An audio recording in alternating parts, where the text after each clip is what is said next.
अस्सलाम वालेकुम जी। आज का हमारा जो टॉपिक है वो ये है कि क्या फेसबुक शॉप का ऑप्शन रिमूव करने जा रहा है।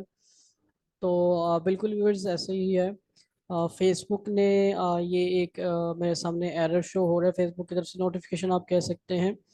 इसमें डिटेल में बताया गया है कि पाकिस्तान में जो है वो फेसबुक का जो शॉप का ऑप्शन है वो अवेलेबल नहीं होगा। कब से अवेलेबल नहीं होगा जी?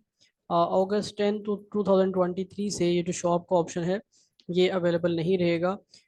हमारे पास जो प्रोडक्ट्स हैं उनकी जो हम सेल करते हैं, तो शॉप के ऊपर जितनी भी प्रोडक्ट्स अवेलेबल होंगी वो सारी की सारी रिमूव कर देगा फेसबुक। और इसका जो अल्टरनेट मेथड है वो यही है कि आप एड्स वगैरह रन करें और रील्स और बाकी जो मैसेजेस है उसके थ्रू आप अपनी प्रोडक्ट्स को फेसबुक पे सेल कर सकते हैं।